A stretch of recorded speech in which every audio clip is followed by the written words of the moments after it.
Bom,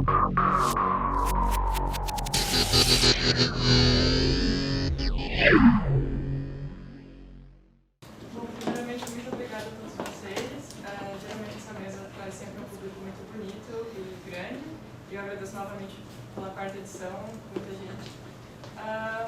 Já faz um ano que a gente faz essa mesa indie. Cada edição a gente tenta trazer pessoas diferentes e abordar temas diferentes. Cada edição a gente tenta focar em um problema do desenvolvimento independente, mas a gente deixa aberto para tratar outros temas ou abordar outras partes do desenvolvimento, caso vocês achem relevantes. A gente vai ter uma discussão um pouco mais fechada, nós 5, no começo, mas eu acredito que em 40 minutos a gente vai abrir para perguntas e daí todo mundo pode participar e ser uma grande discussão, como é a ideia da mesa. Inicialmente a gente tinha planejado de contar na mesa com o Henrique Manfroy, com o Bruno Bulhões, o Gabriel Duarte e o Lucas Jock, mas o Bruno Bulhões e o Henrique Manfroy tiveram pequenos problemas de saúde e não puderam vir. Então, graças ao bom Thor, o Lucas Carvalho e o Danilo Dias estavam aqui. O Danilo Dias é o desenvolvedor de NK e um dos principais game designers da JMagic. E o Lucas Carvalho é desenvolvedor e artista há bastante tempo, mas só agora começou a ser indie, e a gente vai falar sobre isso aí. E é isso. Muito obrigada. Seu nome? Só um instantinho. Meu nome é Thaís Weber, eu sou game designer há alguns anos aqui em São Paulo. Eu trabalho tanto para o mercado quanto para jogos independentes. E, na verdade, aqui o meu único papel é moderar essas pessoas brilhantes, que elas têm muito mais a falar do que eu.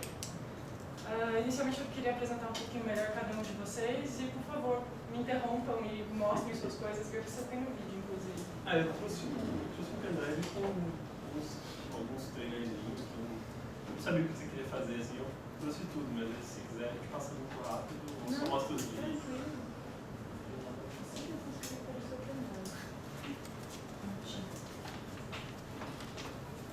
Não sei se você quer fazer uma coisa bem rápida, assim, daí a gente começar. Uns 10 minutos, o que você quer ver primeiro? Tá dentro do material mesmo. Então, posso apresentar? Por favor. Tá. Meu nome é Gabriel Duarte, eu trabalho grande parte como game designer, também faço interface e vier assim a mais, som se precisar, mas já trabalho na área há 5 anos, sempre trabalhei como game designer principalmente, assim, como função principal. Sempre trabalhei bastante em empresa, tem um lado independente, mas ele está sempre no segundo plano, assim, né? Já tentei ser totalmente indie, eu até mostro o projeto que a gente fez, que não deu muito certo, mas enfim. Sempre fui para esse lado mais de trabalhar mesmo na indústria, assim, né? Trabalhei um tempo fora também na Gameloft da Argentina, né, em Buenos Aires. E aí eu tenho alguns projetos, assim, se vocês quiserem ver. Se quiser abrir o PDF, eu posso rapidinho, assim. Porque eles têm todos, aí a gente pode ver os vídeos. Que tá. Então eu já estava me prevendo, então tenho o PPT e tenho o negócio.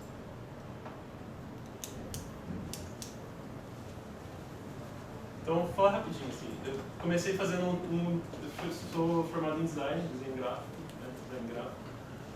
E meu TCC foi fazer board games, assim. Eu queria muito trabalhar com o jogo, mas eu tinha essa restrição de não saber programar, se eu fosse fazer um TCC de jogo, eu ia passar um ano inteiro aprendendo a programar e provavelmente ia conseguir fazer um joguinho muito simples. Isso aí foi em 2007, já tinha várias ferramentas, já tinha até Construct, já tinha Game Maker, Game Spectre, mas eu também não queria isso, assim, eu queria que ficasse um projeto legal e que eu pudesse explorar a parte de game mais do que ter problemas técnicos e fazer um joguinho que não ia ficar tão bonito, não ia ficar tão complexo e tal. Então eu decidi fazer board games. Esse aí eu não tinha a arte, mas eu fiz 2 board games do TCC. Um chamado Canhões e Robôs, que era um Tactics turn-based, assim. E o outro era chamou Ameboys. Foram projetos bem simples mesmo, projetos de conclusão de curso, de faculdade. Mas eu gosto muito deles, assim, porque eles ficaram interessantes. Eles já deram um start, assim, nessa minha carreira, vamos dizer assim, era o que eu queria fazer mesmo, gostei, ficou legal. É um jogo de tile placement, assim, eu tinha que fechar as amebas e ganhar pontos por elas. Tal. Aí fiz todo o projeto gráfico, né, assim, foi bem legal a experiência. E aí nisso eu consegui um emprego em 2008 no Overplay. Eu sou de Campinas, né, vim de Campinas agora. E a Overplay estava lá em Campinas também, me chamaram para fazer inicialmente trabalhar com interface e sistema de quest, eles estavam fazendo um adventure educativo, Operação Cosmos, acho que não conhece, né? Era um adventure educativo, assim, que ia passar conceitos de física. Eu acho que até foi lançado, mas o negócio que o cara queria vender para a escola, tal, eram outros projetos. E aí fiz a parte de interface, mas logo já começaram a entrar projetos de game design, e aí eu separei alguns, assim, o público da Overplay era mais esse público Big Fish, casual games de download, assim, que hoje em dia também já está meio sumindo, não sei se vocês conhecem bastante.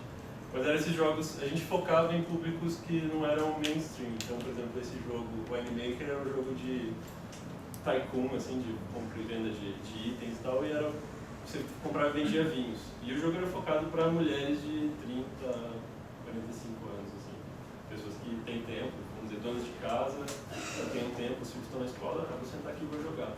A gente vê muito isso também, de gente jogando outros jogos, mas o público era bem casual mesmo. Esse outro jogo também chamava Avalon. Esse jogo foi um problema, assim, a gente não tinha experiência para o que o cara estava pedindo. Ele queria um RTS que fosse casual, então não podia ter conflito, não podia ser um negócio tão complexo, né? Assim, não podia ter combate direto e tal, porque o público também era feminino, uma coisa que o producer pedia. E tinha que ter minigames e tinha que ter um mundo persistente. Então você podia deixar suas coisas fazendo, voltar. Mais ou menos, foi antes do conceito de fazendinha, Farmville, assim. Mas o cara ele queria um mundo persistente. Você deixasse as coisas fazendo, voltasse no dia seguinte, e se tivesse mandado a fadinha coletar os berries, no dia seguinte ia ter tanto de berries suficiente. Foi um projeto bem legal pra gente aprender, mas ele era complexo demais pra gente na época, assim. Esse é um projeto do minigame, tipo um patinho ali, assim. Foi tudo bem legal, assim, essa experiência no Overplay. Aí depois eu fiz um jogo de DS, um desses também, isso foi em 2009, então era o ápice dos jogos de menina. Então todo mundo estava fazendo jogo de salão de beleza, dança, cozinha, esse monte de coisa, assim. Foi um projeto legal, mas ele foi tipo... A ideia dele era pegar todos os minigames que a Overplay tinha feito pro DS nos outros jogos, que era um jogo de top model, um jogo de dança, esses quick times, assim, né, bem simples, e colocar dentro de um outro jogo. Então esse jogo foi o jogo mais shovelware que eu fiz, assim, totalmente faz e lança e vamos ver o que dá. E foi uma experiência interessante porque realmente tive que trabalhar com todas as restrições possíveis. Assim, posso mudar um pouquinho esse minigame? Não pode. Não tem como fazer isso. Não. Só mudar a arte.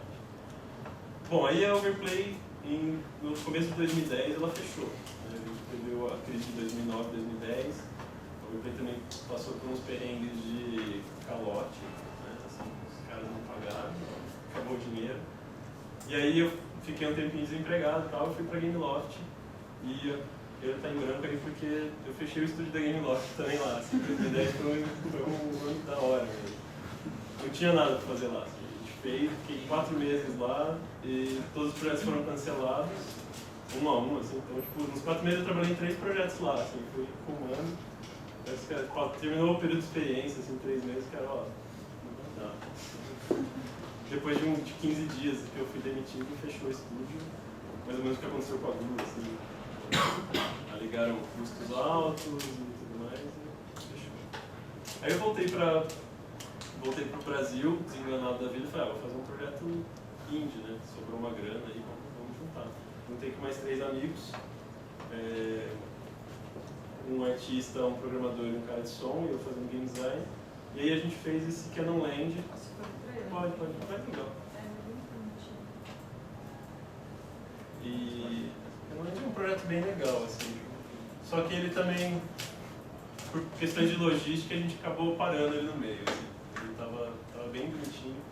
Vocês vão reconhecer a mecânica aí, quem curtir.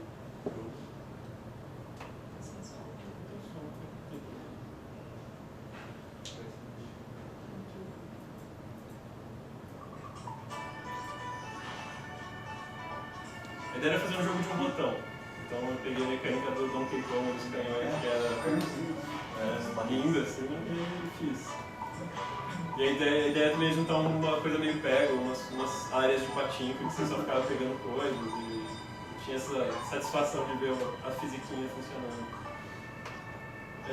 Aí o projeto a gente acabou, ele tá parado ainda, assim, eu não cancelei ele totalmente, mas a gente tinha problemas que a gente vai conversar provavelmente hoje, de logística, assim, entre equipe.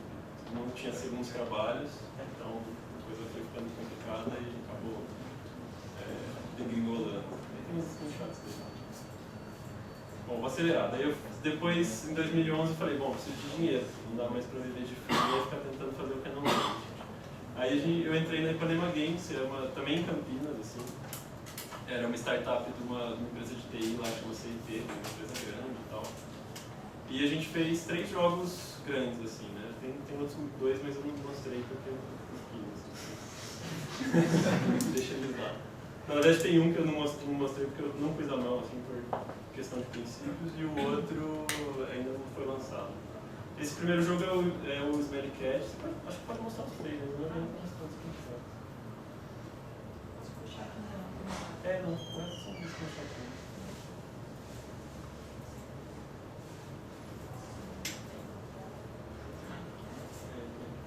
É um jogo de física puzzle, assim.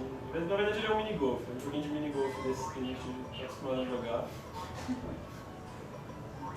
Mas ele tem essa pegada de ter um visual legal, uma historinha legal. Tipo, o gato é fedido demais para namorar a menininha, daí ele tem que tomar banho, só que ele não gosta, você tem que ir lá pegar o rabo dele e soltar.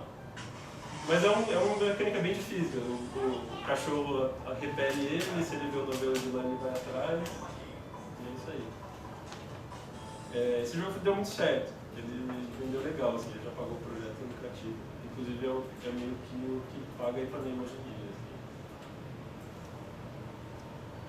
Aí a gente fez o Tag Forever, que era um defense, bem simples. Ele teve bastante problemas no projeto, assim. Mas vocês vão ver, é um defense desse de ficar clicando loucamente nos bichos. E aí ele tem um twistzinho que você tem 2 tipos de ataque. Você pode dar tap ou você pode dar slash, né? Você pode Fruit Ninja ou, sei lá, Pena. E aí cada unidade reage de um jeito. Os alienígenas você dá mais dano assim e os soldados você dá mais dano no tap. Aí tem upgrades.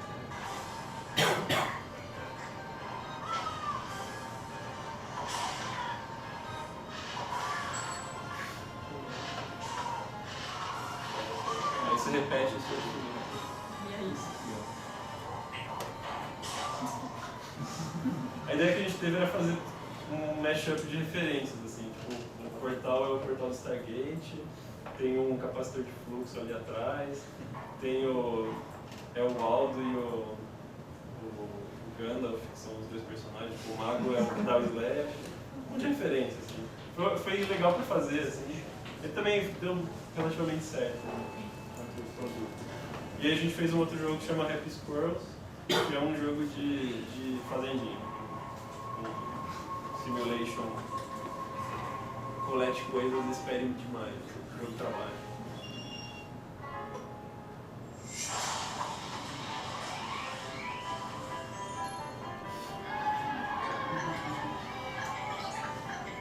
Esse jogo saiu pela Chininho, a gente conseguiu publicação com eles. E aí, ele é um jogo bem de ficar olhando as coisas, assim, tipo um presépiozinho de casa na árvore de esquilo.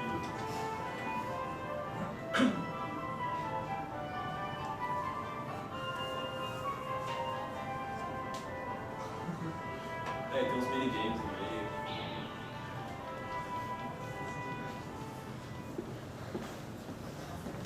Enfim.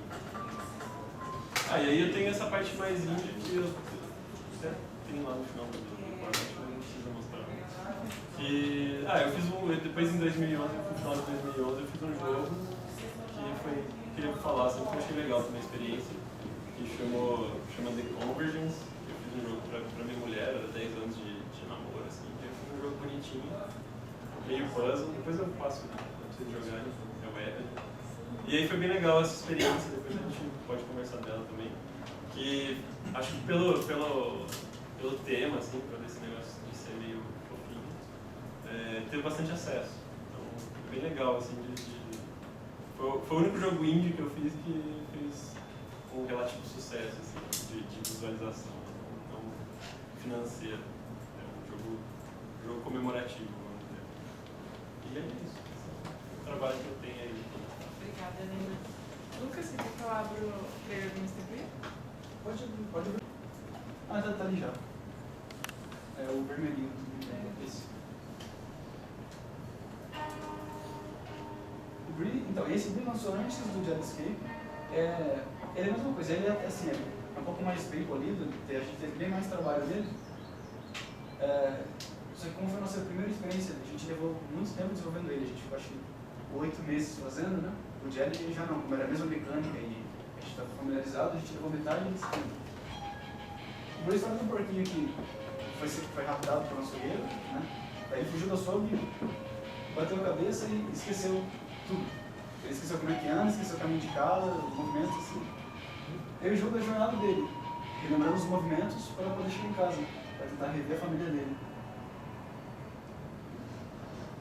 Basicamente você joga só na floresta, só que tem esse twist que você vai liberando as fases do açougue, né? Que é como se fossem os pesadelos dele, é tipo um jogo com memórias e lembranças dele. Esse jogo já é um pouco mais difícil de jogar, até pela mecânica, né? A gente teve umas dificuldades, mas sim, é bem legal. Ele lançou na web e ele fez bastante sucesso na web, né? O pessoal gostou bastante. A gente recebeu muita crítica positiva. Tudo flash. É tudo feito em flash. Essas são as fases do calabouço. Da sogra.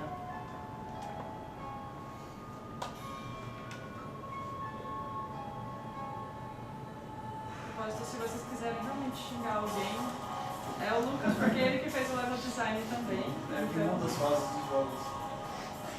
Ele já tá aqui, fiquem à vontade. Se quiser descarregar, né? Antes de jogar. A primeira versão dele não tinha nem checkpoints, né?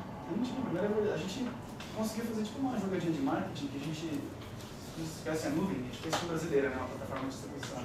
A gente lançou esse mesmo jogo no nuvem, né?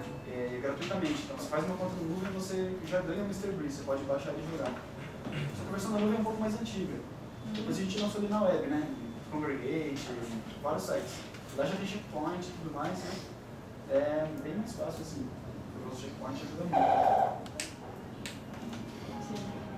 E assim, foi bem legal, né? Depois eu acho que a gente vai falando melhor, né? Sim, com das certeza. lançamentos e tudo mais. Então, basicamente isso. E agora a gente está desenvolvendo o Mr. Bree Plus. Que não chega a ser nem um remake, nem uma sequela. A gente está praticamente fazendo o Mr. Bree inteiro. Gráfico novo, fase nova, a história está sendo roteiro completo agora, tipo, tudo novo. E esse a gente pretende lançar para PC. Vai ser nossa Quantas primeira fases experiência. vocês pretendem pôr? Então, o primeiro tinha 20. Esse agora está com 40 já. Estava até ontem fazendo mais fases lá, os protótipos. O protótipo esquece de matar aqui. Você vai ter gente pra caramba, quer anunciar tudo. Mas vai ter mais. E eu acho que é só, né? Obrigada, Linda. Danilo, você pode falar um pouco mais de você? Meu nome é Danilo Dias, eu sou assim, o criador do Oniken, né? E eu trabalhei junto com o Pedro, pai, que também é responsável por grande parte do Oniken. E o Oniken é um jogo de plataforma 8 bits e a gente fez em 2 anos, por um pouco.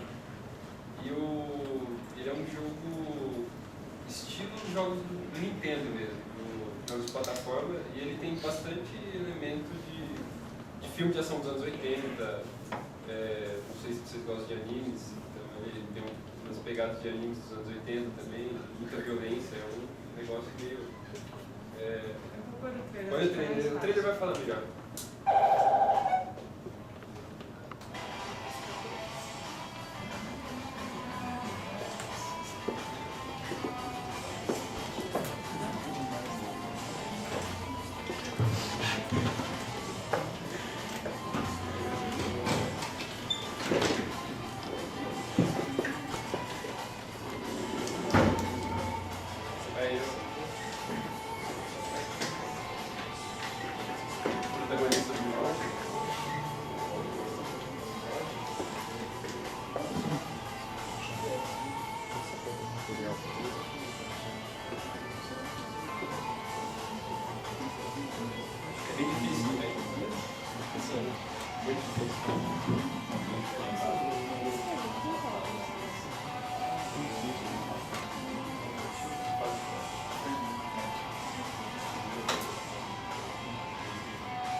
basicamente isso. Foi o primeiro jogo que a gente fez, assim, e depois disso a gente fundou a Joy Masher, que agora vai ser por onde a gente vai publicar os jogos indies que a gente for fazendo.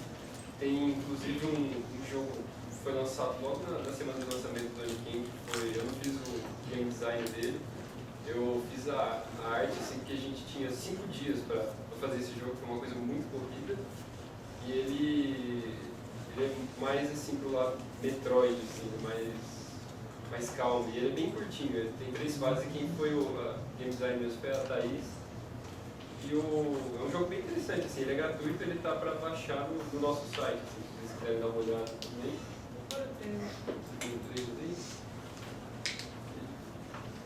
E agora a gente está se concentrando em outros projetos e tentar portar fazer o Oniken para Linux e Mac. Gambiarrinha aqui. Então as versões Linux e Mac não saíram junto no lançamento? Não. Esse é o NRC. É um jogo estilo Metroid. Ele tem uma narrativa durante o jogo, assim, tem essa personagem, a Rachel, ela vai conversando com uma inteligência artificial durante o jogo, tem toda uma historinha, só que ele é um jogo bem curto.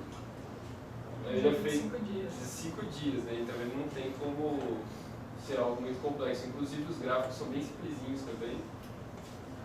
Foi o que deu pra gente fazer em pouco tempo.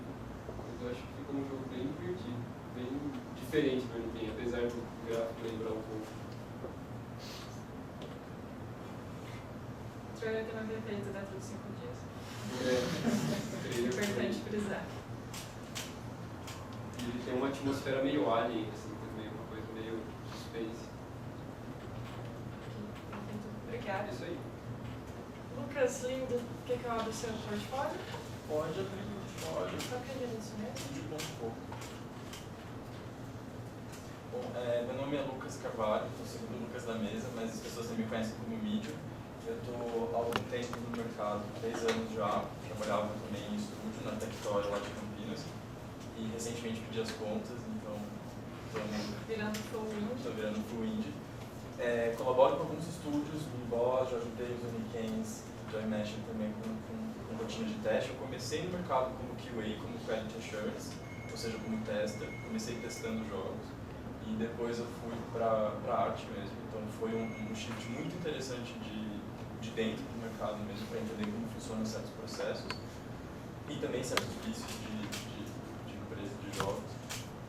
A gente fez muitos jogos na Tectoy, dos quais eu não gostaria de falar aqui, mas a gente está trabalhando agora especificamente no Look at the Stars, nosso primeiro jogo indie pela Alpaca Team, que é um grupo que a gente formou, eu, a Camila, que é a nossa programadora, o Bruno e o outro Bruno, são 4 amigos do trabalho.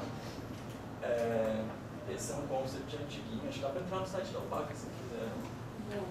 Alpaca Team.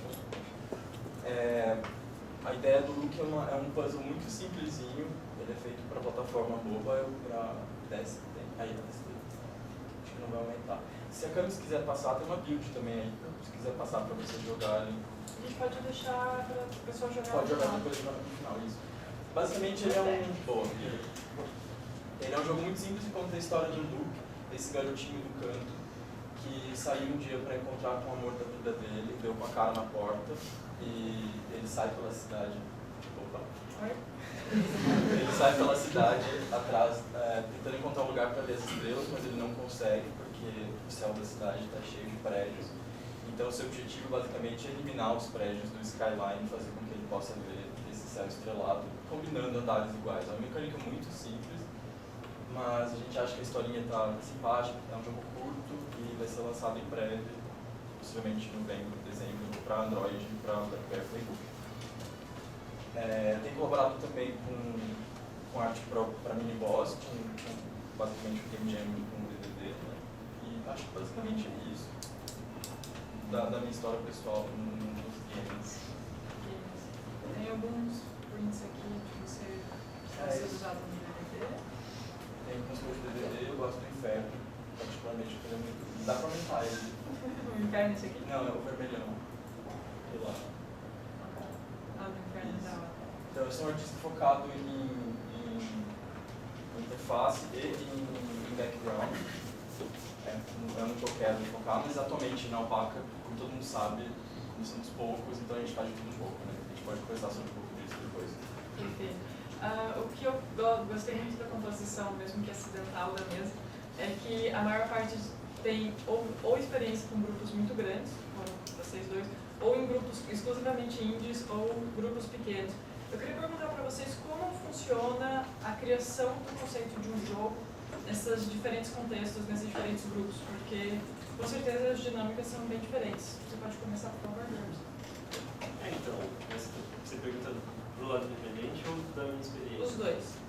Qual a diferença que você viu, por exemplo, criando um jogo na Global Game Jam e fazendo um jogo, sei lá, da Tectoy? Então, o processo é bem diferente mesmo. Assim. Nem vou falar da parte da Gameloft porque acho que todo mundo já sabe, assim, a Gameloft ela tem que ir para jogos, né? Basicamente lá era isso, assim, o trabalho que eu tive lá era fazer era fazer um shooter para iPhone, a gente trabalhava com o Left 4 Dead do lado. Essa daí a ideia de tirar de criatividade aqui. Mas, todos os trabalhos que eu fiz, o jeito que mais funcionou, assim, inclusive na Ipanema, assim, virou meio um processo mesmo, era da gente ter rounds de conversas, do tipo, todo mundo conversa e fala o que quiser falar. Os chefes lá, eles não tinham tanta responsabilidade de criação, assim, do tipo, o que vocês acham que seria legal fazer? O Smelly surgiu disso, assim, inclusive o fato dele ser o jogo mais bem sucedido deles diz muito pra mim, assim, dessa liberdade, do tipo, o que a gente faz? Dá pra fazer uma fazendinha? É o que tá meio dando certo, mas não quero fazer um jogo desse tipo. O que a gente faz? A gente foi conversando e, bom, aí o processo que funciona. Todo mundo opina sobre tudo. A gente não tinha nenhuma ideia, assim. Cheguei e eles falaram, a gente vai fazer jogo aqui. Tá bom. Aí sentou eu, o Rafael Marqueto, que é o artista, o Paulo. Eles ficaram meio de fora do chefe no começo, mas, então assim, eu também já tinha uma amizade com eles, do tempo do Overplay. E a gente começou a jogar ideias, assim, o que é legal fazer? Legal usar mecânica de puxar, o Angry Birds deu certo porque tinha isso, a gente usava algumas referências, mas também pensando no mercado, né? Então a equipe puxada, independente se você é programador, artista, a game gente designer, tava todo mundo junto. Aí o processo que funcionou pra gente era assim, tá bom, terminava esse round de conversa, começou a ficar um pouco produtivo, eu falava, então beleza, eu ia anotando tudo que a gente conversava. Então agora vocês me deixem em paz um pouco, eu escrevi um documento. Então o game designer era o filtro. Sim, era basicamente era isso. Por exemplo, o Smellycast, a ideia não foi minha de fazer o gato que puxa, foi um fluxo assim. E inclusive foi engraçado porque a gente saiu dessa conversa cada um com uma ideia. Eu tava com essa ideia da vista de cima, de fazer um mini golf, mas eles já pensavam num jogo, talvez por estar com essa visão do estilinho do Smelly Cat, do Angry Birds, assim. Então, eles pensavam na vista de lado. E a gente conversou, não, vai ser um jogo de gato, você puxa o rabo. Tá bom, vai ser. Daí eu fui lá, fiz o documento, voltei, então, tá aqui. Não, mas não era isso que eu tava pensando. Eu tava pensando que era um jogo difícil que você via de lado, podia vir, quando você falava de prender nas coisas, eu pensava que prendia no teto, prendia no lustre.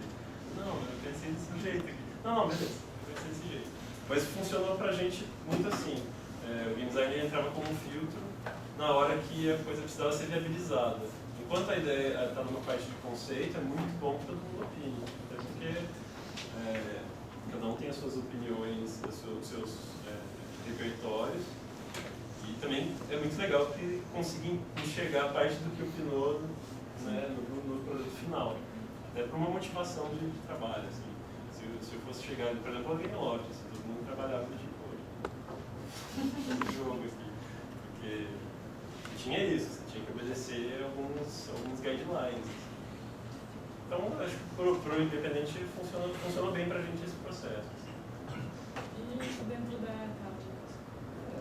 Mais ou menos como ele falou, né? No modo jogo independente assim, é totalmente livre a criação, né?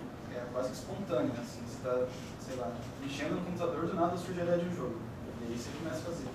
Tanto o Bill quanto o Jerry falam isso, a gente fazendo teste, protótipo lá, né, na tela, plataforma, um quadradinho andando, aí, puta, tô ouvindo música de metal, esquimo lá, tudo podia ser um porco, né? Barulho de porco lá. Aí começou. E é assim, é bem espontâneo assim. E igual ele falou, não tem, né? Equipe indie é pequena, então não tem isso de vai ter só uma pessoa bolando o jogo, alguns, né? Todo mundo participa. Qualquer pessoa, se a gente está discutindo a ideia de jogo lá, fazendo, o artista vem com uma ideia legal, o músico vem com uma ideia legal, né? Tipo, todo mundo integra, assim, a concepção do jogo, né? E uma coisa que o jogo tende, por não ter, assim, muita deadline fixa, igual um serious game, um jogo de empresa grande, né? Que tem prazo, o cliente precisa do jogo pronto. Indie não tem isso, né? Então, muitas vezes o jogo vai se mutando ao longo do processo, vai evoluindo, né? E, assim, o jogo sempre leva mais tempo do que você planeja, sempre é mais do que você pensou que ia ser, tipo, nunca pensado, né? Você planeja que o jogo dure 6 meses, dura 1 ano, tipo, e vai indo. Por ser indie, você meio que acaba querendo Então sempre considere o dobro. Sempre, ou para mais. Uma regra boa. Você acaba meio que criando amor pelo jogo, porque é o seu jogo, né? Tipo, você tá passando, se você gosta, então você quer fazer um produto bom, você não quer só igual um jogo, puta, vamos lançar esse Adger Game agora, tá pronto. Você quer ficar polindo, deixar bonito e tudo mais. Se você sente terminar de ver game, é tipo, puta, tô livre, isso vai ficar bom. Acabou. E o indie é completamente diferente, é tipo, eu tenho mais 2 horas, eu posso deixar isso melhor. Tá melhorado, sempre melhora. É assim mesmo. E no Weekend? O ninguém fez zoeira, né? Pegando bem na lata aí, o ninguém é zoeira. A gente começou ele totalmente, tipo, na loucura, assim, com um amigo meu, ele chegou, o Pedro, né, ele falou, cara, porque o Ninguém nasceu de um projeto mais antigo, né? E ele pegou e falou, cara, vamos pegar aquele projeto antigo, que ele tinha os gráficos um pouco melhores, assim, um monte de tralha, sistema zoado, assim, ele pegou e falou, vamos pegar aquilo lá e transformar num jogo mais simples, dar uma mexida naquilo lá. Eu, não, tô de saco cheio, quero. Aí eu peguei um carnaval, assim, um feriadão, comecei a jogar Nintendo, né, que eu tava no Nintendo lá parado em casa. Comecei a jogar Ninja Gaiden e jogar um pouco, falei, vamos fazer um negócio mais 8 bits, assim, um treco bem Ninja Gaiden mesmo. Simples, não tem quase nada, assim, é mais porrada mesmo e o cara tem que ser bom, né? Aí eu comecei a mexer assim, sentei, no fim de semana mesmo, programei no Multimedia Fusion, que é um programinha bem simples, não precisa ser programador para mexer. E eu fiz uma mecânica assim já do bonequinho andando assim e cheguei pro Pedro e falei, vamos começar, vamos. Aí foi. E nossa, foi pura zoeira porque tinha horas que a gente. Como que a gente vai fazer as fases? Tem que ter da floresta, tem que ter do gelo, tem que ter, sabe? Tipo, aí no final tem que ser no espaço. Eu, nossa, muito louco. Daí tipo, eu lembro que o Pedro ele quis montar uma fase que era tipo uma pirâmide, que ia virar um foguete, daí ia pra fase no espaço. Muito louco, assim, eu achei o máximo. Muito bom. Aí a gente começou o jogo, era pra durar 1 ano. E como a gente é muito desorganizado, foram 2 anos de desenvolvimento. E a fase da pirâmide, o Pedro teve uma hora que ele falou, não, cara, tá ridículo, eu vou tirar isso aí. Não. Daí tirou a pirâmide e tirou o espaço e a gente trocou por... Não, é zoeira mesmo. E a gente trocou por uma fase, uma fábrica de robôs. Pronto, essa vai ser a fase final. Aí tá bom. Aí acabou o jogo, eu comecei as cutscenes pra emendar a história do jogo, né? Eu fui inventando a história conforme eu ia fazendo as cutscenes mesmo. Então, o jogo é uma zoeira, tipo, foi feito todo assim na doideira e eu fiquei impressionado. Na verdade, você estava tentando emular como eles faziam os jogos, né? Eu achei que era assim, né? Eu acho que deve ter sido assim mesmo, porque... Gente, a gente tem 1 mês, vamos fazer um jogo 8 bits de ninja. Vamos fazer um jogo Vai. Coloque esses quarterbacks jogando coisa. E eu acho que no final, eu acho que devia ser assim que eles faziam, porque ficou igualzinho o jogo ali. Essa é a minha experiência que eu tenho. Agora que a gente parou a zoeira, tá tentando fazer algo mais sério mesmo. Mas é isso aí. Lucas, você pode falar então um pouquinho como foi o processo de criação na Alpaca e como era na Tectoy? Posso. Na Tectoy, a gente geralmente, assim, aparecia do nada, via, sei lá, Espírito Santo, uma ideia, e a gente tinha que executar, sabe? E isso Isso, para a maioria do grupo, é muito frustrante, como o Gabriel mesmo falou, é aquela coisa tipo, só tem poder de execução e não talvez de modificação da ideia, de implementar. Ela não cresce por si só, né? Então, muito legal o que você estava falando, o jogo vai tomando corpo, o Danilo também, isso é muito legal. Então, ele era um processo bem mais engessado, bastante engessado, isso eu acho um pouco problemático no curso de design, porque não é linear, né? E já na Alpaca, assim, aí o que aconteceu basicamente, talvez acho que o grande ponto legal, assim, foi quando a gente deu a ideia de um call for concepts, a gente começou a chamar concepts de jogo, ideias de jogo, para fazer um banco de ideias. Na Tectoy. Que servia, de certa maneira, do tipo, chegou tal cliente, a gente precisa de uma ideia, vamos ver se tem lá, sabe? Encaixa. Isso não era muito adequado, é bem ruim. Já na Alpaca, a gente tem um pouco mais de liberdade, a gente tem um banco nosso, surge ideias lá no banho, jogando coisa, a gente escreve num arquivo nosso, a gente usa o Trello, depois a gente pode entrar no Trello e mostrar como funciona, mas ele fica organizado, a gente organiza por mecânica, lá, e a gente coloca todas as nossas ideias lá e vai estudando viabilidade. O look em si, ele foi uma ideia de março do ano passado, que eu tive, sei lá, não lembro, acho que foi por um Call for Concepts que eu acabei não levando para o estúdio, e a ideia ficou arquivada. A gente até tentou fazer outro jogo antes dele, que a gente fez protótipo, etc, ficou horroroso, então arquivo também. E o look é um jogo simples, dá para fazer rápido, executar rápido, então a gente pegou e sentou e fez, sabe? Mas ele veio basicamente de um insight de história, assim.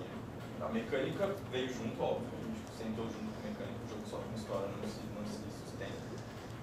Mas ele veio de um insight de história mesmo. E vocês sentaram todo mundo da equipe e foram construindo o jogo juntos? Sim. Na primeira etapa, quando a gente fez o nosso primeiro jogo, a gente era um grupo um pouco maior e as reuniões sempre acontecem em casa, toda sexta-feira acontece em casa, cerveja, amigos, senta com, sei lá, com comida, etc, para discutir a ideia do jogo. Destrincha, deixa crescer sozinho, vai adicionando quanto mais louco, bizarro, melhor, deixa fluir mesmo. Depois filtra, depois a gente sempre filtra o que dá para fazer e o que não dá. Mas todo mundo participa, sabe? Isso era uma coisa que eu sentia muita falta no estúdio, eu acho que eu tento trazer isso pro lado indie, assim, que todos participem, sabe? Seja o músico, seja o programador, a pessoa responsável pelo game design. Lá na Tectoy, nos últimos tempos que eu estava lá, eu fiquei responsável pela criação e fiz questão de que todo mundo pudesse participar, seja na escolha do tema, colocar um papel na cozinha, na copa, sabe? Vota aí o que você acha, sabe? Porque eu acho que isso é muito importante. Ainda mais, sei lá, existe uma ânsia por se fazer jogos dentro de estúdio ou indie, sabe mesmo? E a gente precisa ter um jeito de suprir isso, sabe? Eu tenho a impressão que todos os indies que você faz aqui, nenhum deles teve grande sucesso lucrativo com o jogo. E continua fazendo o jogo. Então, com certeza, não é simplesmente o dinheiro que você está fazendo o jogo. A motivação é completamente outra, sabe? A motivação é outra. E quanto ao look, como funcionou o planejamento? Vocês filtraram o jogo e daí começaram a planejar quando ia fazer o quê? Ou foi indo meio que junto? O look foi assim, a gente sentou e falou, bom, tem a hackathon da BlackBerry, a gente pode desenvolver ele rapidinho, a gente desenvolveu o core dele em 8 horas. Estava mais ou menos jogável, mas não estava bom. A gente falou, ok, deu certo, agora a gente senta e faz uma programação, sabe? Então a gente viu quando que cada um poderia, qual a disponibilidade de cada um. Geralmente as nossas noites são as livres, porque todo mundo faz um frio ou outro, assim.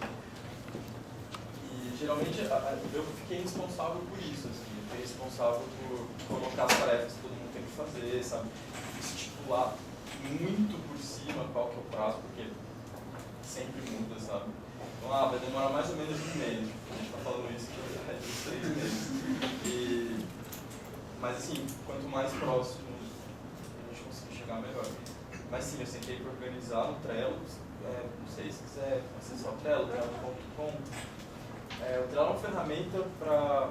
Ele não é necessariamente um Project Manager, mas ele é basicamente um Scrum virtual. Você quer fazer assim, né? Seguir? Pode conseguir.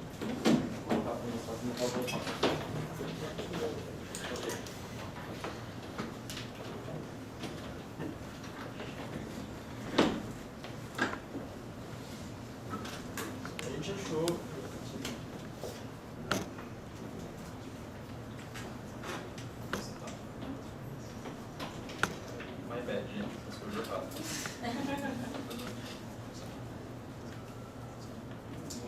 Você inicialmente fez um plano geral Peraí.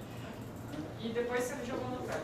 Isso, eu vou estabelecer. Na verdade, assim, eu acho que é mais on the go. A gente faz um planejamento por semana. A gente senta toda semana, fala, gente, o que a gente consegue desenvolver para a semana que vem?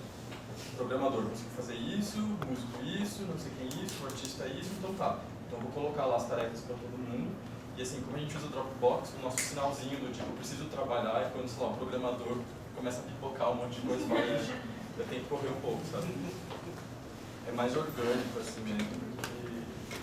E também Scrum pensando nos tempos, o tempo de vocês é uma semana, vocês vão toda semana, veio um que está atrasado, que não está, não tem um planejamento grande geral. Não tem um grandão geral, mesmo porque a gente seria interessante, mas eu acho que é interessante que você tenha esse planejamento geral, mas isso, eu acho que isso acaba deixando o jogo muito engessado às vezes, sabe? É interessante que o processo seja um pouco mais orgânico. Esse é o nosso exemplo de banco de ideias de jogo. A gente coloca todas as nossas ideias no blog da outra, coisas que a gente está com vontade de trabalhar. Assim, pode ser qualquer coisa, a gente não tem... eu evito deixar as pessoas, que as pessoas se sintam travadas para ai, que vergonha de dar essa ideia de jogo. Tipo, bota lá, escreve lá o que for, sabe? Então, nesse momento, nenhum feedback negativo, porque senão pode ficar chato. Fica chato, a gente deixa mesmo surgir. E o nosso board do Look é esse daqui, é com isso aqui que a gente se organiza. A gente estabeleceu uma cor para cada um, então o artista, o nosso game designer QA e os nossos programadores, e eu escrevo lá as tasks de cada um. Então eu abro lá, eu posso colocar a descrição do que eu espero, o que a pessoa espera fazer, qualquer um edita, não tem nenhum problema. E a gente se organiza dessa forma. Por enquanto tem sido ótimo, porque a gente entra lá toda semana e fala, ih, tem coisa pra mim. O Trello tem notificação por Gmail, então também chega tudo no teu Gmail, então você fica desesperado, você parece um monte de coisa que você faz, sabe? Foi o jeito que a gente arranjou pra se organizar. Obrigada. E lá na Cal, Lucas, como vocês fazem? A gente tem várias ferramentas também. A gente usa o Dropbox, ele falou, né? Fica vendo o balãozinho aparecendo.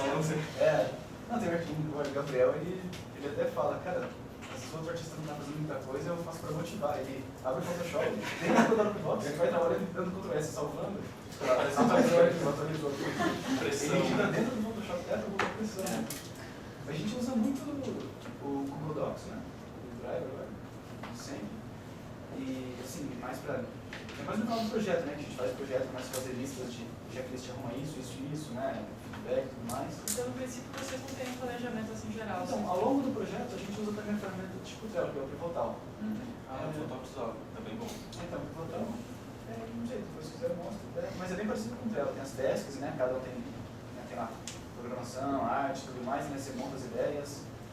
E ao longo do projeto a gente usa bastante o Pivotal, né? Porque ele ajuda a dar um track, né? Até simula o tempo, dá pra você se planejar melhor, assim, né? Dá pra você ver o que depende do que pra ser feito, assim. Igual... tem que mostrar, né? Sugere, assim, né? As pessoas vão lá, editam e tudo mais, assim, bem dinâmico. Mais colaboração melhor, né? Quanto mais puder colaborar. Sim. E todo mundo pode participar, e editar, e comentar, isso é bem legal. E daí a nossa rotina é basicamente assim, né? Tem lá, essa semana tem que fazer isso, o artista tem que Vocês fazem uma reunião a gente faz semanal, diária? praticamente diária, assim, quase sempre. A gente está junto lá no estúdio, né, conversando. E a gente, então, eu não citei ainda, né? A gente é full time indie, a gente só trabalha no estúdio na Natal. Então, assim, todo dia, pelo menos eu, o Gregório e o Marcelo ficam junto lá no estúdio. O Gabriel é o nosso sócio também, ele trabalha de Santos. Então, ele é o dia inteiro no Skype com a gente, praticamente, né? E, assim, daí a gente está sempre conversando, né? A gente está junto para facilitar bastante a comunicação. Então, é bem assim, na hora tem que fazer isso, puta, mas fora agora, faz isso que tá precisando, né? Assim, vai. A gente segue uma linha mesmo que às vezes é difícil, né? Às vezes você segue a linha, tem que fazer isso para entregar o protótipo, mas sempre acaba atrasando, parece uma urgência. Assim. É comum vocês atrasarem e ter que fazer hora extra uma semana e tal, trabalhar de sábado e domingo, assim, sempre. A gente brinca que não existe feriado, né? Às vezes a gente feriado, a gente está trabalhando Eu uso um motivador importante, assim, que muitas vezes trabalhar em casa é bem difícil. Você tem que se planejar e, sei lá, fazer certos rituais, acordar, fazer as mesmas coisas. Como, sei lá, faz pouco tempo que eu estou no mundo indie, em casa full time, mas assim, o que eu tenho feito é, eu vou pro Starbucks, tenho que pagar R$8 por um café, então eu tenho que trabalhar, sabe? É o meu jeito de forçar, sabe? Bom, né? E você, Danilo, no Nikkei, como foi o planejamento? Conta da sua grande folha. Tá. Funcionava assim. Vocês vão me usar como exemplo do que eu fazia. Eu não estou pedindo para ninguém. Funcionava assim, eu trabalhava no escritório de arquitetura e quando eu chegava em casa eu olhava para o computador e falava, agora eu vou fazer no Nikkei. Às vezes não, eu ia dormir. Aí tinha meu teclado, tinha uma folha de papel grande, uma A1, que eu usava como mousepad, ficava embaixo de tudo, assim, tipo, para não cair sujeira, às vezes eu estava comendo em cima dele e tal. E essa folha, eu ia anotando as coisas que eu tinha que fazer no Nikkei. Então essa folha foi tipo um GDT, se você for parar pra eu acho que é folha. Scrumboard. Era uma folha assim que às vezes ia acontecer qualquer coisa assim, de o Pedro fala, nossa, ia ser legal se a gente conseguisse tal dia por o Nikkei, né? Então tá, vou fazer uma lista que eu tenho que arrumar. Aí eu listava nessa folha mesmo, então essa folha virou um inferno no final dos 2 anos de produção do jogo, ela tem mancha de comida no outro dele, assim, então eu não recomendo pra ninguém fazer dessa forma. Mas vocês já viram Indie Game Debugger? Aqui. O programador do Meat Boy também usava uma técnica parecida, mas ele ia aposentando as listas. Não, então eu tinha, como a minha era grande, eu tinha preguiça de trocar, então eu ia arrumando espaço. Às vezes quando eu ia bolar um vilão diferente, eu desenhava ele nessa folha mesmo, assim. Aí ficava, tá legal, aí eu começava a desenhar no Paint mesmo. Só que agora não, agora que tem a Dry Mesher mesmo, que a Thaís chegou e botou ordem no esquema. Aí ela ficou muito puta e agora tem esse esquema de reunião, assim, né?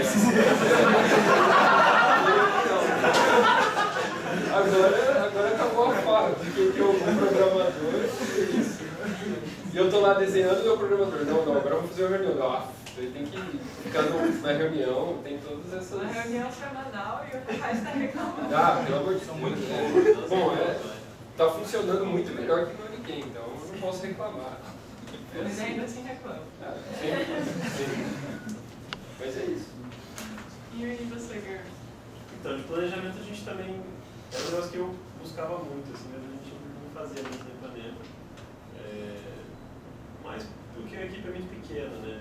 Todos os jogos aí a gente fez em 5 pessoas. Alguns demoraram um pouco mais, alguns menos, mas na média aí era 2 meses e meio, assim, cada jogo. E a gente tem uma... consegue trabalhar, porque a gente trabalha desde 2009 juntos, né? Assim, eu, o Paulo e o Rafael. Então a gente não tinha muito foco em planejamento. O que a gente tinha, também não tinha um GDD, né? Não tinha um game design documentado, porque os jogos também não eram tão complexos.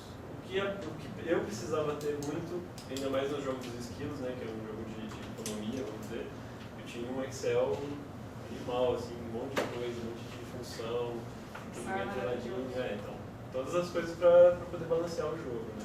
Mas foi uma coisa que ficava para mim mesmo.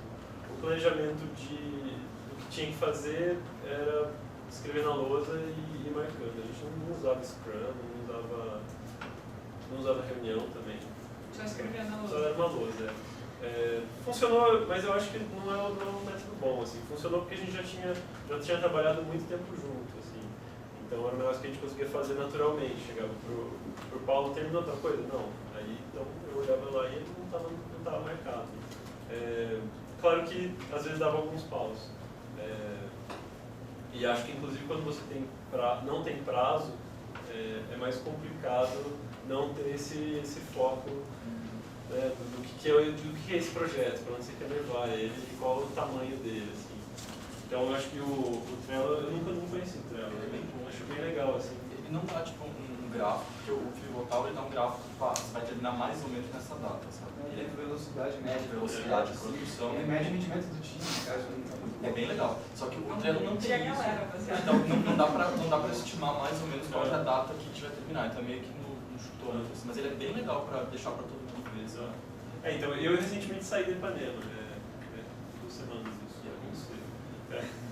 Aí fui para uma outra empresa, não estou indo, eu fui para uma outra empresa onde a gente está fazendo um projeto para cliente e tem só eu de, vamos dizer, game designer e artista.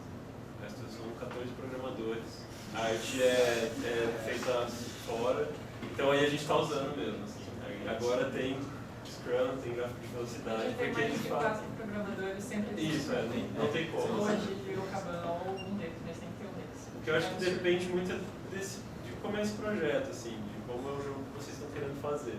Se é um negócio mais indie, mais você conhece as pessoas, que você sabe o quanto a pessoa pode te dar de volta no trabalho dela e o quanto você também pode oferecer para ela em essa relação básica, arte e programação. O quanto que eu consigo suprir de arte de programador e o quanto ele me devolve o gameplay funcionando, vamos dizer. Se você sabe disso, de fato, funciona muito bem. Assim. Talvez você tiver um monte de post-it e ir rasgando o post-it quando termina a tarefa. O post-it é muito bom, dá uma sensação de satisfação. Assim. Não é environmental friendly, mas dá uma sensação de terminei, sabe? Então, funciona, assim. Agora, é claro, numa equipe maior, se você quer fazer um jogo, não precisa ser um AAA, mas se você quer fazer um jogo que já usa mais tecnologia, precisa de mais pessoas, é melhor correr atrás disso. No Canoland, você trabalha com as mesmas pessoas que você trabalhava na Ipanema. O programador era o Vinícius, Paulo, você conheceu. Sim, sim. Mas como funcionava a mecânica de uma forma semelhante a Ipanema também? Sim. Eu quero que a gente tinha menos experiência também, né? Eu não tinha essa experiência de também gerenciar. Mas a gente funcionava fazendo reuniões, era meio quando dava. Tinha um Google Groups, assim, usava o Dropbox também. Na verdade não usava o Dropbox, usava o Git, né, que é o sistema de repositórios. Mas é basicamente o Dropbox, que sincroniza arquivos entre pessoas. Mas era uma coisa muito mais desorganizada, assim, os horários eram todos muito ruins. O insucesso do Canoland foi por problema disso, assim.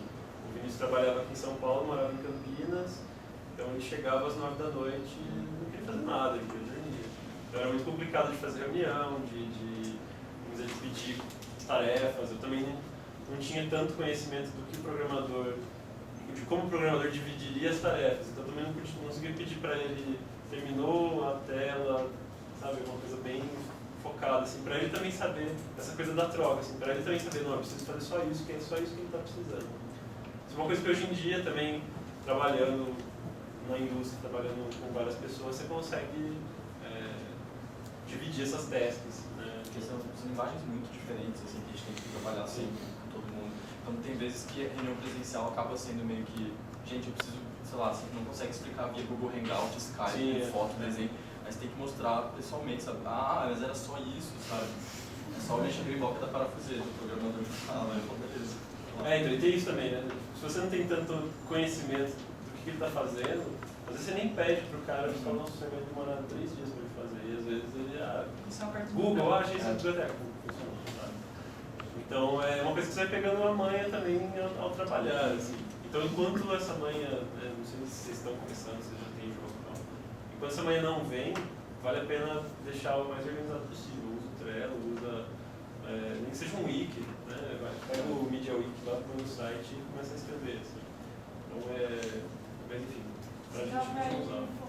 Full-time no Canoland, quando você estava nele, ou você estava trabalhando? Então, no começo sim, né? O problema dele foi isso. Trabalhava, o Marqueto estava trabalhando também? Trabalhava nas Zibo e eu estava em casa quando eu voltei e aí comecei a pegar frio, né? E engolou. Perfeito. Então você tinha outras atividades também, todo mundo tinha outras atividades? Tinha. Danilo, quando você fez o LinkedIn, você também estava trabalhando com outras coisas. Como foi isso? Eu se chega em casa, eu não quero mexer mesmo em nada. Na verdade, eu acho que ele evoluiu mais de fim de semana. Foi literalmente um jogo de fim de semana, assim, porque a gente não mexia quase durante a semana. Eu chegava no trabalho, você chega muito moído, você não quer mexer com isso. E era dessa forma, assim, pegar o fim de semana inteiro. Você trabalhava com o jogo? Não, eu trabalhava como arquiteto. Então, dessa forma. Ok. E hoje você também trabalha com outras coisas ao mesmo tempo que é desenvolvedor indie? Sim, hoje eu faço outros trabalhos relacionados à arquitetura, só que agora eu tenho uma agenda mais estruturada do que eu vou, do que eu tenho que fazer, como que eu tenho que entregar. Então eu tenho que ficar na linha agora. Acabou o zoeira. Na Natal vocês têm full time para trabalhar em projeto indie, então eu acredito que seja um pouquinho diferente do que os rapazes comentaram. A única diferença é que a gente, assim, quando a Natal começou, antes de fazer jogo, antes, né, de 3 anos atrás, a gente trabalhava com publicidade e propaganda, né? Arte, identidade visual, artes gráficas, essas coisas. E, assim, até um ano atrás, praticamente, a gente ainda tinha alguns trabalhos, né, dessa área e a gente acabava fazendo ainda para fazer as contas, né? Porque a gente é só indie, enquanto você não lança o jogo, você não tem dinheiro nenhum. Então a gente morre de fome, não podia nada. Aí a gente trabalhava isso, mas assim, era um volume bem pequeno, né? Às vezes era tipo parar um dia na semana para ficar fazendo um trabalho de outra coisa, né? Algumas horas assim. Então Só era para mais pagar o simples. aluguel mesmo. É o mínimo. Índia é pobreza, assim, né? Atualmente a gente está. E, Se vocês gostam de sapatos caros, não virem indie. pra Índia assim. E agora eu falei, é chato, né? Você tá fazendo um jogo e cobra pra caramba, puta, aí você não faz o tutorial ouvindo música, eu tenho que parar pra reunião, cliente, atender, fazer uma coisa muito. Tudo é chato. Se você não tá fazendo seu jogo, é muito chato. Assim. E é isso. E você, Lucas, que acabou de sair do rolê chato para ir para o full time legal? Então, basicamente estava trabalhando 8 horas full time mesmo no estúdio lá no território e mais umas 6 horas em casa com o Luke, assim. E eu posso dizer que, assim, da minha parte, eu chegava em casa, tipo, finalmente posso trabalhar no meu jogo, sabe? Não vou ter que fazer qualquer coisa de comida e ficava lá trabalhando no meu jogo. E acho que para todo mundo que estava muito saturado desse esquema, sabe? Foi muito recompensador passar até mais horas do que, sei lá, estava acostumado mesmo com um projeto próprio, sabe? Agora a gente está meio que full time, a maioria está fazendo um outro gig, um outro freela. Eu não estou, então eu tenho que me condicionar a um café ou coisa assim. Mas todo mundo meio que no tempo que está livre sempre faz, sabe? Geralmente à noite, que a gente vê o chatbox pulando, bombando lá. Mas é todo mundo no tempo livre mesmo. E além do Luke, vocês já estão pensando no próximo A projeto? gente está pensando no próximo, a gente fez esse repositório, porque a gente está desesperado por um próximo jogo, assim. Porque o Luke, na verdade, a ideia deve ser muito curtinho, então a gente pode engatilhar alguma outra coisa. Mas, como a gente já falou, sempre é o último mês, né? É sempre o último mês. Já está acabando. Mas ainda a ideia não está formada ainda, mas a gente já está tentando construir Fazer um isso. protótipo. É. Ok. E Natal, vocês costumam fazer mais de um projeto ao mesmo tempo? Ou... Acontece. É um período. Na verdade, a gente tem até igual ele falou, né? A gente chama uma geladeira de projeto lá. Tem um monte, acho que tem uns 15, 10 jogos que a gente já teve lá.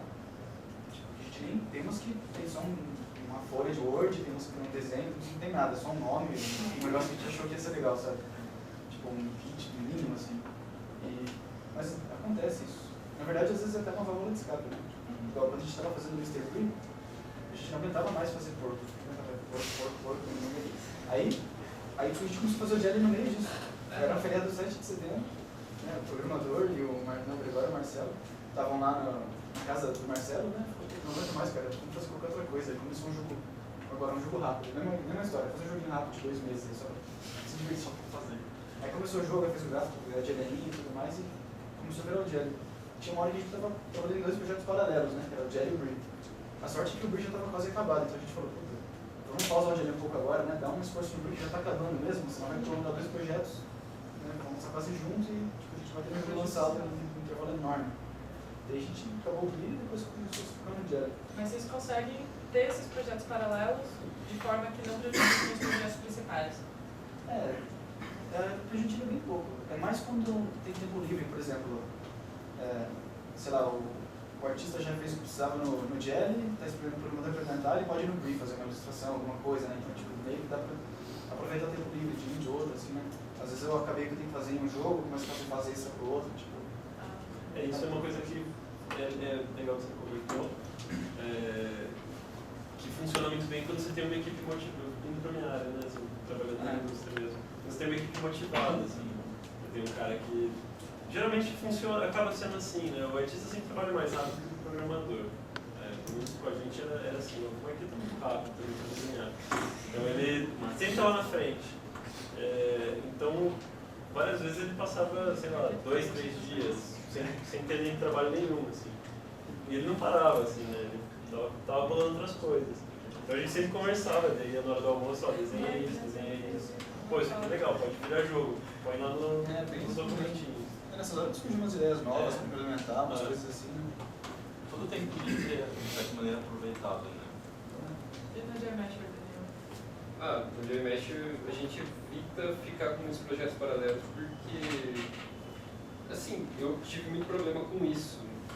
Bem antigamente, eu não tenho organização assim para me concentrar em uma coisa. Por exemplo, se eu estou fazendo um jogo que exige mais, às vezes eu canso desse jogo porque cansa mesmo. Você fica de saco cheio, você não aguenta mais olhar para a cara dele, você começa a mexer com outra coisa. E ele falou, não aguento mais porco, você vai fazer outra coisa. Né? E então era mais ou menos dessa forma. Agora a gente está com, assim, o Oniken, a gente está querendo encerrar ele. Agora tem uma última fase que a gente está fazendo para ele de brinde, assim, bônus. Que talvez sai semana que vem. Talvez saia semana que vem. E ela assim, eu espero ficar sem mexer no Oniken depois de um bom tempo, porque eu não aguento mais. Satura muito. Satura muito. E eu quero. Você não quer ver mais a cara musculosa do Não, saco, né? chega do saco, eu quero. Aí agora agora a gente vai, depois disso a gente vai começar a tocar outro projeto que é bem maior e tecnicamente era para começar ano que vem, só que como a gente às vezes fica meio com fogo, assim, aí tava eu e o programador já dando uma mexida nele e isso atrasou um pouco essa fase esse do ano que vem. Só uns 3 meses. Só uns 2 meses, era para ter saído 2 meses atrás. Essa etapa de projeto é sempre assim, né? O começo do projeto é muito legal, você vê coisas acontecendo rápido. Chega na hora de ajustar a posição do botão, o texto está cortado, a partícula não está funcionando muito bem. O nosso programador fica louco, porque ele vai nessa resolver. área, esse começo de outras coisas. Você fica resolvendo lista de bug e no outro dia você acorda já tem mais bug que Você corrige um bug, aparece mais 3. Assim, como QA, o que eu já ouvi de programador desesperado que não mexe no jogo, sabe? Para, porque aparece muito coisa mesmo. E é também um bom motivador, por certo ponto, um bug tracker, porque o programador fica com certo desespero, sabe? Não precisa resolver. Você recomendou o Mantis, que é muito bom pra isso. Mantis. A gente pode usar alguns assim, mas a gente também usa muito Docs mesmo. Que o Mantis é tipo um tiro de bazuca numa formiga, que é o nosso jogo, é uma formiga. O Oniken é um Mantis. O Mantis tem uma letra faltando, você tem que fazer um relatório, uma tabela, três organogramas, um negócio para voltar. Isso é interessante do ponto de vista de processo, porque daí a gente está falando de ferramenta, mas tem isso também, assim. Se você vai reportar um bug, você vai ter que ser um cara chato. Tem que ser um cara chato. E você vai ter que ter muito saco de escrever, porque você vai ter que escrever tudo direitinho. Tem que ser preciso, tem que Porque ser... você vai esquecer depois. Se o programador vier daqui 15 dias, aquele bug que você escreveu só o título. E não adianta falar que deu um pau na tela X. É como que esse pau se dá, sabe? Precisa reproduzir. Se não reproduzir, não é bug. O maior problema de bugar é você reproduzir o bug que alguém conseguiu fazer. Porque se não conseguir reproduzir, como você vai corrigir? Não tem como. O trabalho do QA, assim, em muitos estúdios não tem o cara do QA, então todo mundo acaba testando junto, sabe? Fazendo isso, que é um pouco, como posso dizer... Não é legal porque o cara é influente no processo de criação, então ele fala, não, isso aqui não é um bug, isso aqui sabe, que não é legal. É uma feature. É uma feature. Vários bugs viram feature. Vários bugs viram feature. Mas é interessante sim ter um tempo de QA forte para os bug fixes. Muito jogo, no nosso caso, polimento, né? Que quando o jogo está pronto, vai fazer esses testes, leva assim um prazo enorme, né? Você planeja, o jogo vai demorar 6 meses, mais um mês de polimento, né? De feedback, de teste, né? Às vezes demora 2, 3 meses essas coisas, porque você vai polindo, né? Vai polindo, resolvendo bug, e aí, sempre dá tempo de fazer isso. Sempre pode polir mais. Enquanto o programador está resolvendo bug, o artista desenha uma coisa nova, põe isso no jogo agora, eu estava ali que eu fiz isso, né? Aí você tem que fazer. E sobre ferramenta também, muitas vezes é fácil, sabe? Tipo, eu ligo pra Camila, tem um bug e tal, o produto não tá aparecendo com listra na cutscene 2. Já resolvo. Tem coisas que se resolvem rapidinho mesmo, sabe? Tem coisas que bom, não vai ter tempo de olhar, então eu deixo lá o programador quando ele sentar para resolver, ele vai resolver, sabe? Perfeito, muito obrigada, meninos, vocês foram ótimos.